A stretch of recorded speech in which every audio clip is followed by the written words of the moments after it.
Zach is back with another attack, and you can count on that. Well, I know he's ugly and he's fat, but hit subscribe and we'll work on that. Cause now it's time for my own show with Zach to the future, yo. What's up, YouTube? Zach's back with another attack, and today we're going to be talking a little bit about Elizabeth Smart, or at least she's the inspiration for this. I really want to talk about you and about me, because this is a Hump Day motivation video, and it's inspired by Elizabeth Smart, because if you don't know who that is, she was abducted from her home at knife point when she was 14 years old. That's insane. I can't imagine being 14 years old, being kidnapped. That was actually one of my biggest fears when I was 14. And then being forced to go to some tent and then raped, chained to the ground, and for 9 months she was basically forced to be the wife of this random creepy guy, and it was insane. But the reason why she's inspiring this video is because after she got out, her mom told her that it's terrible what that guy did to her, but her mom said that the greatest punishment that Elizabeth Smart could give to the captor was to be happy, to enjoy her life, to not dwell on it as much, because that if she does, that guy still has control over her. He still has some kind of grip that won't let go, and she is able to break that if she goes on living life and continues to be happy and moves past that. You know, if it's forever ruins her life, then he wins. He gets what he wants. And granted, he got a lot of what he wants anyway, and he took 9 months of her life that she will never get back. I get that. And that's not a thing that I take lightly. That's not something that I can brush off, and I know she doesn't fully, and her mom didn't expect her to fully brush it off. I just agree that the best way to get punishment, or to take out punishment on this man, even if justice is never fully served, or the legal system doesn't entirely punish this man to the fullest extent you may have wished it to, then just being happy and going on living your life like normal and learning from this experience, having it make you into a better person, not a broken person, is really the best way to get back at her captor.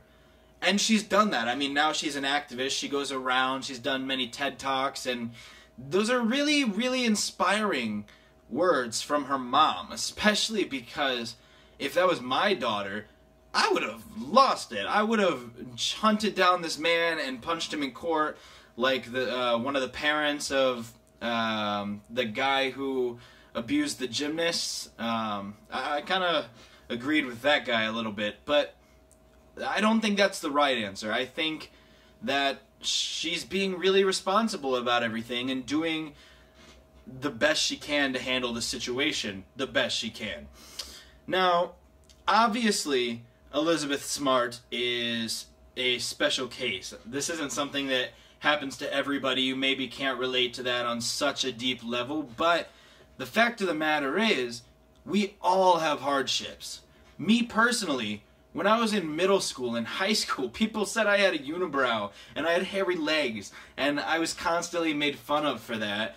You know, I was kind of socially awkward, and in gym class they'd say that I had werewolf legs and I had the unibrow, and some people would just call me unibrow, and you know, it was just a mess. I started growing my beard when I was in high school, and it kind of made me self-conscious until I was shaving all the time, and that's not a good way to live. That's not a good way to live at all. It made me depressed. It made me dislike myself to a certain degree, and all in all, it really broke me.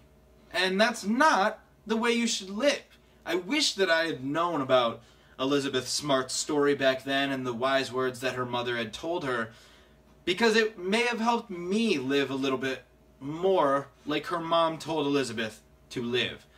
And hopefully, me speaking about this can show you a better way to live. Because when I was sitting there depressed, 9 months wasn't literally taken from my life, but several months were taken from my life as far as me loving myself and me being happy with everything that was going on. And, you know, I hated going to school.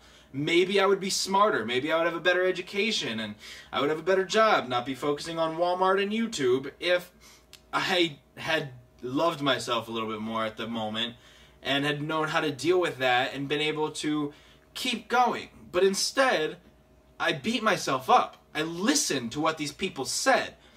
You know, if Elizabeth Smart had listened to that captor when he said, "You're my wife now, and you have to do everything a wife does, and that includes having sex with me whenever I feel like it," then, you know, she would hate herself.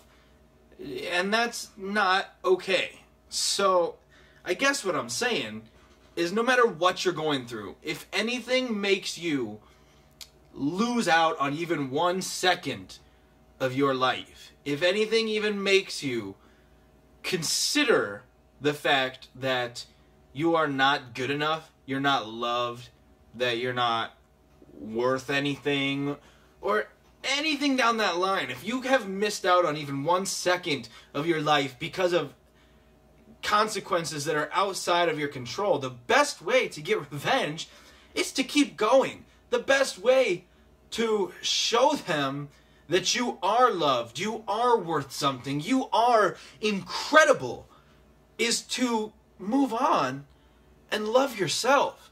Show them that through all that, you can still be an incredible person and love yourself and achieve greatness, even if it's just raising a dog, you know, and I've got 2, so you gotta be proud of the little things. You gotta be aware of your strengths and weaknesses, but be so aware of your strengths that your weaknesses don't matter, and be so aware of your weaknesses that you can work on making it so you have basically no weaknesses, which is almost an impossibility, but if you're always working towards that, then there's nothing to worry about.